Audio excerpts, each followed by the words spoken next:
warahmatullahi wabarakatuh. Khabar semua kawan-kawan di Facebook, khabar semua kawan-kawan netizen, khabar semua mereka yang mendoakan saya, mereka yang memberikan banyak kata-kata positif kepada saya. Dan hari ini insyaAllah saya akan kongsi anda semua apakah perkembangan terkini selepas lebih seminggu Al-Fadhil Ustaz Abu Syafiq hubung saya untuk menyaman saya untuk makluman anda semua. Saya nak set dekat Instagram sekejap ya. Okey, Assalamualaikum sekalian, apa khabar? Sekali lagi saya live sekarang adalah untuk memberi update terkini apakah yang berlaku selepas lebih seminggu Abu Syafiq tunggu saya untuk saman di mahkamah, dan saya sekarang sedang live di Facebook dan juga live di Instagram. Sedikit kronologi untuk makluman kawan-kawan sekalian. Saya ingat beberapa minggu yang lalu apabila Ustaz Abu Syafiq secara konsisten suka mengata kurang dan sebagainya, dan termasuklah dia menyesatkan Yang Berhormat Menteri Agama Dr. Zul, tuduh Dr. Zul macam-macam kerana isu nikah online. Maka saya pun dengan sakit hatinya, sebab saya kenal Dr. Zul ni, saya memang rapat dengan beliau sebagai seorang sahabat, dan beliau sendiri saya banyak belajar daripada tulisan-tulisan kuliah beliau. Lalu saya pun tulislah di Facebook tentang mengkritik apa yang dibuat oleh Abu Syafiq, iaitu 5 langkah menjadi seperti Abu Syafiq. Tak sangka rupanya viral benda tu, gambar kawan-kawan di Instagram. Tak sangka lepas tu viral di Facebook, dan saya baca ya, apabila viral di Facebook, lalu adalah seseorang, dia pun DM saya di Facebook. Okey, saya bacakan mesej yang dia PM saya dekat Facebook. Apa yang dia tulis? Sebelum tu semua boleh dengar ya suara saya? Ya, waalaikumsalam kawan di Instagram. Okey, ini adalah saya bacakan.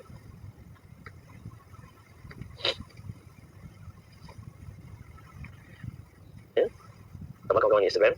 Salam Kak Su, khabar? Ya, Mas Tura Zanimas.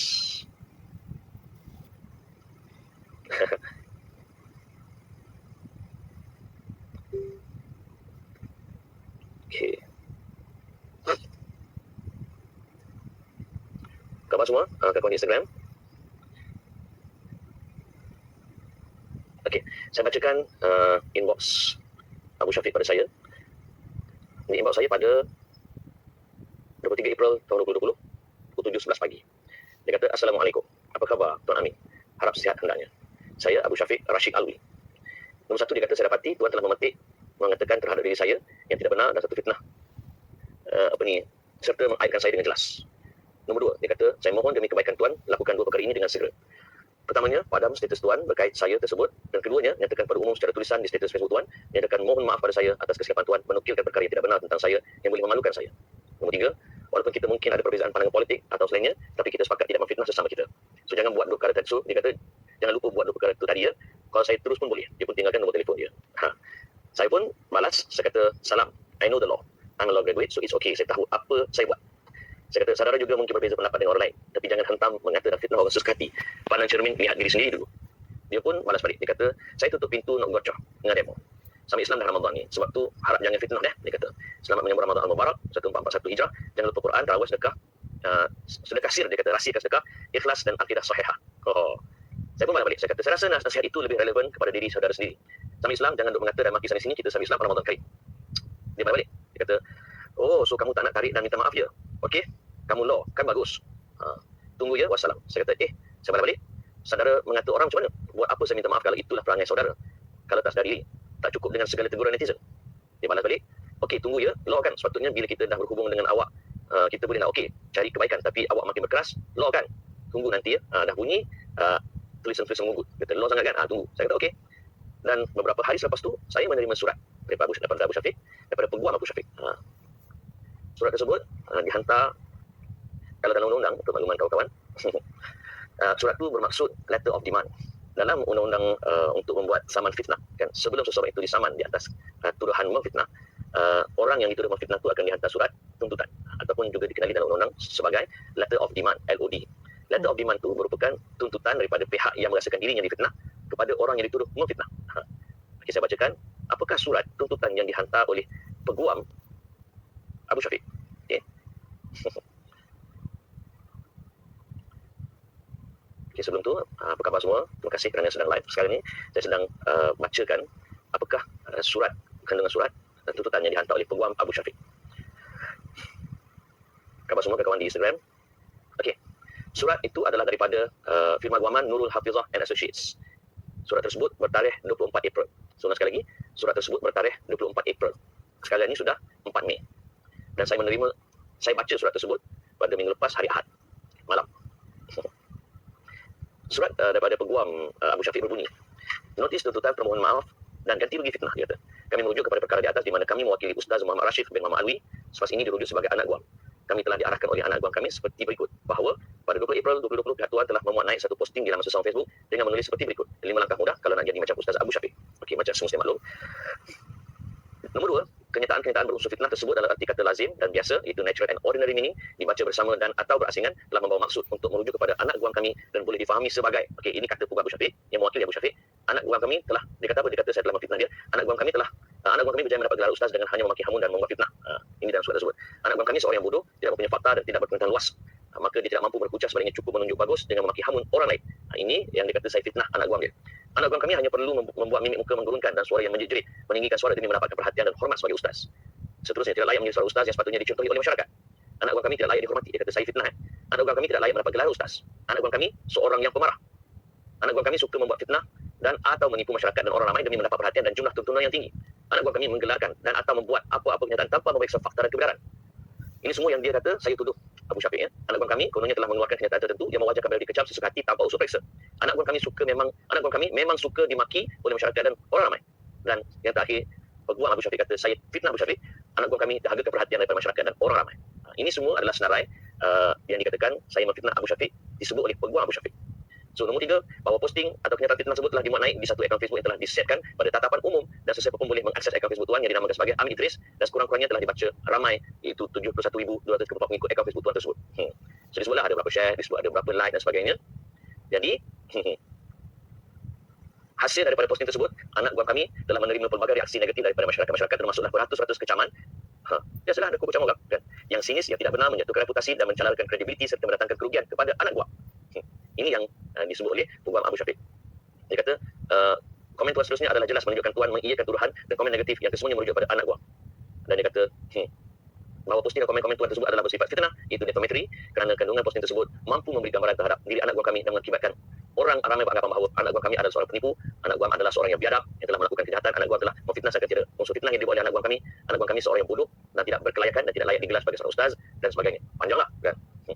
Pada Abu Syafiq dan Peguam Abu Syafiq, saya tahu anda sedang menonton, so tolong beri perhatian. Okey, so akhirnya dia kata apa? Anak guam kami telah mengarahkan Tuan, dia kata apa? Anak guam telah mengarahkan kami bahawa Tuan serta pengikut-pengikut Tuan, mana-mana semualah. Dia kata saya serta pengikut-pengikut saya dan atau wakil-wakil atau mana-mana pihak ketiga yang terlibat secara langsung atau tidak dalam menyebabkan penerbitan kenyataan-kenyataan dan komen-komen tersebut diberi notis. Okey, demand dia sebenarnya bukan demand hanya untuk saya, demand ni juga untuk saya dan pengikut-pengikut saya. Apa demand tersebut? Membuat permohonan maaf tanpa syarat, unconditional apology kepada anak guam kami secara terbuka dan melalui semua medium sebaran dan perkongsian tersebut, di mana permohonan maaf tersebut mesti diluluskan oleh pihak kami dan harus menyatakan bahawa permohonan maaf ditujukan kepada Ustaz Muhammad Rashid bin Muhammad Alwi kerana telah menyebarkan kenyataan palsu dan atau tidak benar dan atau tanpa bukti dan atau tanpa usul periksa dan atau tanpa mempunyai sebarang hak atau kaitan dengan perkara tersebut yang menyebabkan orang ramai termasuk keluarga, saudara mara, sahabat handai, rakan niaga, pelanggan-pelanggan dan semua pihak anak guam terpedaya dan terpengaruh dengan fakta-fakta palsu tersebut. Permohonan maaf kerana memalukan menyebabkan anak guam tertekan dan menerima anggapan-anggapan seperti di atas. Itu tuntutan dia. So, dia kata posting asal fitnah dikongsi ulang-ulang dan permohonan maaf dimasukkan sebagai status Facebook seperti perenggan 11A dan dimuat naik dengan tatapan awam dengan dan dibiarkan sehingga ke tempoh waktu yang dipersetujui oleh anak guam. Dan dia kata, selanjutnya kami telah diarahkan anak guam kami untuk menuntut sebanyak ringgit Malaysia 1 juta sahaja sebagai ganti rugi dan kesan daripada tindakan Tuan melakukan kesemua sebaran tersebut secara meluas dan mengakibatkan anak guam dipandang hina dan rendah. Ini tuntutan mereka. Dan bila dia buat tuntutan, mesti ada tempoh waktu. Okey. Dalam undang-undang, right, bila dihantar LOD ataupun letter of demand, maka demand tersebut dia ada tempoh waktu yang saya kena penuhi. Kegagalan saya bertindak mengikut tuntutan di dalam tempoh tersebut membolehkan dia untuk saman saya di mahkamah. Dan sebab tu saya kata, jangan tunggu 7 hari. Saman saya segera, kita jumpa di mahkamah. Tapi tak apalah, sebab prosedur dia 7 hari, maka saya pun biarlah 7 hari. Kenapa saya kata 7 hari? Ianya juga disebut di dalam surat tuntutan Abu Syafiq. Katanya, selanjutnya kami telah diarahkan anak guam kami. Dia kata, ambil perhatian bahawa sekiranya Tuan gagal atau ingkar mematuhi notis ini dalam tempoh 7 hari, Surat ini ditulis pada 24 April. Saya membaca dan menerimanya minggu lepas, hari Ahad malam. Dan dia kata, sekiranya saya ingkar mematuhi notis ini dalam tempoh 7 hari daripada penerimaan surat ini, maka anak guam akan terus memfailkan tuntutan di mahkamah tanpa merujuk pada pihak tuan lagi, yang mana tuntutan tersebut tidak terhad kepada tuntutan di sini sahaja, dan anak guam berniat menuntut ganti rugi lain di mana kos-kos tersebut akan ditanggung oleh pihak tuan. Untuk makluman, kawan-kawan semua, kalau kita tengok dalam kalender, okay, hari ini adalah 4 Mei. Hari ini 4 Mei. Saya membaca surat yang dihantar oleh Peguam Abu Syafiq pada minggu lepas,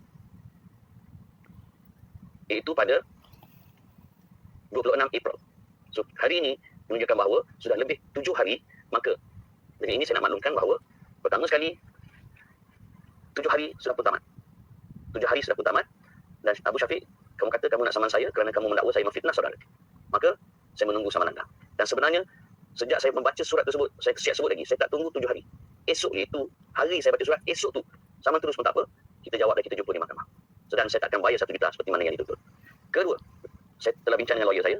Dia kata dia telah membalas surat daripada Peguam Abu Syafiq dalam tempoh tak sampai 24 jam. Tak sampai 24 jam. Tetapi kenapa pihak Peguam Abu Syafiq, of course, dengan menunggu arahan Abu Syafiq, tak balas apa-apa pun. So, kebenaran apakah yang sedang kamu bicarakan, wahai saudaraku Abu Syafiq? Alright. So, kesimpulannya, apa yang saya nak share kepada anda di sini, pertama sekali, kita kalau nak mengatakan orang, itu hak kamu lah, mulut kamu. Tetapi, bila kita mengkritik orang, kenalah bersedia untuk dikritik. So, dan sekali lagi, kepada saya, kepada anda semua, terutama sekali saudara saya Abu Syafiq, kalau kamu rajin dan suka dan gemar untuk mengkritik orang, kamu juga bersedia untuk dikritik. Kalau kau sonok je mengatakan orang, kritik orang sana sini, and with the so-called atas sebab, atas dasar ilmiah kata kau, maka kalau orang kritik kamu balik, terimalah. Ini tak, bila kritik orang, mengata orang, tak ingat dunia, kan? Ramadan pula tu. Dan bila sendiri kena kritik, netizen mengata, netizen balas balik, koyak pula. So, kalau takut dilanduk ombak, tak payahlah rumah di tepi pantai. Right? Kalau takut dikritik, jangan duk mengkritik orang lah. Okay? Itu yang pertama. Kedua, kepada kawan-kawan netizen, kepada kawan-kawan di Instagram, kawan-kawan di Facebook, kalaupun kita tak setuju dengan Syekh Ustaz Abu Syafiq, kita sendiri pun kena jaga perkataan kita. Jangan pula kita sampai menghina. Okay? Sebab Nabi Muhammad SAW dalam satu hadis riwayat Bukhari, hadis yang ke-1903, Nabi bersabda, "Man lam yada' qawla zur wal 'amal bih." Siapa yang tak tinggalkan kata-kata dusta dan perbuatan yang jahat, Nabi kata, "Falaysa lillahi hajatun fi ayyada'a ta'amahu wa syarabahu." Maksudnya, kalaulah kita tak tinggalkan perkataan yang buruk dan perbuatan yang buruk, Allah Ta'ala sebut Allah tak berhajatkan kepada apa yang kita tinggalkan daripada makanan, apa yang kita tinggalkan daripada minuman. Maknanya Allah tak berkehendakkan puasa kita. Dan para ulama kata, ini memberi tanda bahawa Allah memberi amaran. Bila kita puasa, jangan mengata orang. Right? So, pada Syekh Abu Syafiq, bukan Ramadan saja jangan mengata orang, malah di luar Ramadan pun jangan mengata orang. Kalau kita nak mengkritik, silakan mengkritik. It's a free country, ini negara demokrasi. Tetapi bila kita mengkritik, kita kena bersedia untuk dikritik. Kalau kritik orang bukan main, tapi bila sendiri kena kritik, koyak aja lah. Right? Dan satu lagi, ini mungkin pesanan saya juga untuk kawan-kawan Instagram dan juga Facebook. Bila kita tak setuju dengan orang, tak ada masalah. Tidak ada masalah untuk kita tak setuju dengan orang. Tapi jangan sampai kita menghina orang. Saya memang bengang Abu Syafiq ni pada dulu lagi. Sebab Abu Syafiq ni banyak kali dia mengata dekat ulama-ulama lain. Dia tuduh sesat, dia tuduh itu, mewahhabkan orang sana sini. Allah lah. Dan dengan kuasa Allah, kali ini perangai dia orang mula melihat, dunia mula melihat. Kan? Tetapi janganlah pula kita maki dia, jangan kita mengata dia. Kalau kita maki dia, kita cakap benda tak elok kat dia, maka apa beza kita dengan dia? Sama lah, biarlah. Dia buat benda buruk, moga dia dapat pengajaran, jangan kita terus sama buat benda yang buruk. Alright? Dan kepada Ustaz Ibn Liu, teruskan buat kerja baik yang saudara Ustaz Ibn Liu buat. Malaysia bersama saudara. Of course, di sana ada yang kritik, kita ambil kritikan tersebut. Mana yang perlu diperbaiki, we walk the talk. Dan saya yakin Ustaz Ibn bukannya jenis meroyan, bukan jenis mengamuk, bukan jenis maki orang. Of course kita sedih, tapi bila orang kritik, insya-Allah saya yakin percaya Ustaz Ibn akan walk the talk, perbaiki mana yang lemah, perbaiki mana yang kurang, dan bangkit balik, be a better person. Dan saya yakin what doesn't kill you make you stronger. Ustaz Ibn, benda yang tak bunuh kita sebenarnya, ujian ini membuatkan kita lebih kuat dan lebih matang dan lebih mantap, insya-Allah. Akhirnya, seruan saya pada semua netizen, apa kata kita bagi sedikit pengajaran kepada Syekh Ustaz Abu Syafiq. Itu selepas ini, apa jua benda yang dia nak share, apa benda yang dia nak buat, kita bagi sedikit pengajaran kat dia. Tak payah tengok, tak payah like, tak payah share. Sebab orang macam ni, makin orang bagi perhatian, makin kita bagi attention, lagi syok dia. Kan? Bila dia kata sana, kata sini, sesatkan orang ni, macam-macam dia kata. Kita pula komen, kita mengata kat dia, dan dia baca ada banyak komen. Walaupun dia dikecam, tapi secara tak langsung dia seronok. Sebab social media ni, makin banyak kita komen, maka di sana ada engagement. Makin banyak engagement, maka makin viral. Dan bila viral, famous lah dia. So kita jangan tolong dia untuk jadi famous. Kalau nak block, silakan. Tapi macam saya sendiri, kan, saya sendiri dah tak like, dah tak view, sebab tak ada faedah pun, kita yang sakit hati. So kita ajar manusia macam ni, manusia yang attention seeker, tak kira siapa, kan, tak payah tengok lagi apa yang dia share, tak payah like, tak payah view, kan. Biar dia tahu kuasa rakyat, biar Biar dia tahu kuasa netizen. Jangan main-main. Okey. Dan kita pula please jangan mengatakan Ustaz Abu Syafiq. Right? Jangan bagi kata-kata yang buruk kat dia. Kita doakan semoga dia insaf. Kita ajar dia dengan jangan kita review, jangan kita pergi like, jangan kita tambah engagement apa je yang dia share. Tambah pula dia pun dah block bahagian komen kan sekarang. Dan kata lain, antara kata lain, boycott Ustaz Abu Syafiq. Boycott Ustaz Abu Syafiq. Tujuannya satu, supaya orang lain ambil pengajaran. Kau nak aktif Facebook silakan, kau nak aktif Instagram silakan, tapi jangan mengatakan orang, jangan sesatkan orang. Saya mempunyai ramai kawan-kawan ustaz. Saya punya ramai kawan-kawan ustazah, dan mereka semua alhamdulillah semuanya baik-baik. Ustaz Said Kari Al-Jufri, Ustaz Zuramli, Datuk Badlisha, Ustaz Kazim, siapa lagi, Dr. Rozaimi, apa lagi, Dr. Kamilin Jamilin, Habib Ali Zainal Abidin. Semua saya kenal, semuanya mempunyai akhlak yang mulia masya-Allah, dan mereka tidak sesekali mengatakan orang ataupun isytihar perang pula tu dekat social media. Tak ada. Mereka luar biasa akhlak. Jadi sekali lagi, ayo boycott Ustaz Abu Syafiq. Kita beri pengajaran supaya Ustaz Abu Syafiq dah lah mengatakan orang. Dah. Orang yang berpegang pada Ahli Sunnah wal Jamaah luar biasa akhlaknya. Para ulama Ahli Sunnah wal Jamaah majoriti berpendapat hatta Syiah yang mengkafirkan para sahabat. Syiah ni dia kafirkan Abu Bakar, dia kafirkan Umar, dia kafirkan Uthman, dia kafirkan Sayyidatina Aisyah, isteri Nabi sallallahu alaihi wasallam. Aisyah ni antara perawi hadis yang paling banyak kerana dia isteri Nabi. Dia ummul mukminin, ibu bagi semua orang mukmin. Aisyah pun dikafirkan oleh Syiah. Tetapi para ulama Ahli Sunnah wal Jamaah tak mudah-mudah mengkafirkan Syiah. Sebaliknya, majoriti ulama Ahli Sunnah wal Jamaah mengatakan mereka ahli bidah. Ini kita sesama Ahli Sunnah menyesatkan dia. Kita sesama Ahli Sunnah ada yang mengkafirkan dia. Kalau benar kita yang berpegang pada Ahli Sunnah wal Jamaah, jangan mudah menyesatkan orang, jangan mudah mengkafirkan orang. Okey. So, terima kasih kepada semua kawan-kawan di Instagram, terima kasih kepada semua kawan-kawan di Facebook, kepada Al-Fadhil Ustaz Abu Syafiq kerana nak terus saman saya. Saya tunggu surat saman saudara. Kita berbahas, kita berdebat di mahkamah. Semoga keadilan akan terselah. Setakat ini kamu telah membuktikan. Sebelum ni dundang kata nak saman. Hantar surat tuntutan, minta maaf dan minta saya bayar 1 juta. Lepas habis 7 hari, senyap pula. Dah kata dulu nak saman. Saya siap. Mesej dia dekat Facebook, kata nak saman. Maknanya tak kata apa. Tak reply pun walaupun tengok online di Facebook. Tapi kalau saudara tak mau teruskan saman pada saya, pun tak ada masalah. Dan saya mohon Ustaz Abu Syafiq, dan dahlah kata orang, insaflah, ini Ramadan, jadikan ini sebagai nuqtatun bidayah, sebagai titik permulaan untuk menjadi Ustaz Abu Syafiq yang baru. I believe you are more better than you think. Anda lebih hebat daripada anda fikir. Dan ilmu pun dah ada. Belajar di Al-Azhar. Dan cuma kena ingat, ilmu yang tidak digabung jadi dengan akhlak, tak ada nilainya. Sekali lagi terima kasih kepada anda semua. Thank you very much kerana menonton live IG dan juga live Facebook. InsyaAllah kita jumpa lagi. Dan kepada seluruh netizen, kepada seluruh warga Instagram, seluruh warga Facebook, saya ucap terima kasih banyak-banyak. Terima kasih kerana support saya, kerana kata-kata positif pada saya. DM kat Instagram, tak sempat nak reply semua. Mana yang saya sempat, saya balas. Mana tak sempat, memang tak sempat nak balas terlalu banyak. Terima kasih banyak-banyak. And may the fourth be with you. And jangan pula kita jadi penular COVID-19 walaupun kerajaan dah bagi kelonggaran. Okey, jumpa lagi insyaAllah. Ada ni biar, alhamdulillah. Okey, saya akan save live ni. Anda semua tengok nanti. Jumpa lagi. Assalamualaikum warahmatullahi wabarakatuh. Dengar tak? Dengar. Itu orang berilmu yang bercakap menggunakan akal. Bukannya bercakap menggunakan orang yang tak ada. Bila orang yang berakal ni bercakap, cara cakap tertib, elok, kemas dan cantik. Bukan sengaja untuk mencari populariti, bukan sengaja untuk nak minta glamour, dan bukan sengaja untuk mengeluarkan hujah yang tidak tepat. Bahaya bila kita sengaja seronok-seronok untuk mengeluarkan hujah dan juga sambil-sambil tu hendak condemn orang, membuat statement-statement yang tidak bernas. Boleh, saya sendiri akui saya tak ada masalah untuk orang komen saya punya YouTube ataupun IG. I have no problem with that. Sebab selagi fakta kamu tepat dan kamu boleh mengatakan bersama bukti, tidak ada isu. Jangan unpick a sentence from trees. Maknanya ambil daripada awan, ambil daripada pokok, ambil daripada rata-rata, tetapi exact dia lemah. Benda-benda macam tu boleh jadi tidak disokong oleh orang ramai. Sebab itu Ustaz Abu Syafiq, orang tidak menyokong anda kerana anda menggunakan platform media sosial ini untuk mengutuk, mengata, membawang. Setengah orang dia memang suka in their blood. Dia memang jenis orang yang suka membawang. So bila orang membawang dia seronok. Dia berbuat macam tu. Setengah orang macam saya dah pantang. Kau jangan bawang. Once kau start, dia waktu saya perempuan ni memang selalunya agak familiar dengan dunia-dunia membawang ni kan. Tetapi honestly untuk saya tak berkenan. Jadi bila saya tak berkenan, saya akan ignore orang-orang macam ni. Sebab first, kalau saya bersama dengan benda-benda macam ni, saya akan susah. Sebab saya macam bersubahat kan. Kita kan tak boleh cerita pasal orang. Pasal Allah memang turunkan kita semua ke dunia untuk berbaik-baik, baik sangka dan sebagainya. Segala aturan yang terjadi adalah daripada Allah SWT. Tetapi kenapa membawang tak boleh? Kenapa mengumpat tak boleh? Sebab itu adalah kejadian yang Allah wujudkan. Semua yang berlaku di dunia adalah hak Allah. Jadi bila manusia ini cuba untuk mengumpat satu perkara, mengeji satu perkara, membawang satu perkara dan sebagainya, Allah marah. Kenapa Allah marah? Seolah kau mencabar kuasa aku. Aku dah tentukan sesuatu dan kau cabar kuasa aku. Kau nak jadikan dia satu cerita. Sedangkan benda itu aku yang wujudkan. Itu yang terjadi kepada Ustaz Abu Syafiq.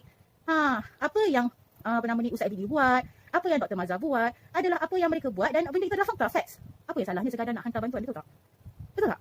Saya heran. Jadi bila perkara-perkara yang baik ini menjadi satu kejian daripada orang yang beragama macam awak, Ustaz Abu Syafiq, ia menjadikan agama ini dan sistem ustaz-ustaz kita ni lemah. Tak sepatutnya perkara itu berlaku, ia menonjolkan diri kita yang lemah, bukan orang lain.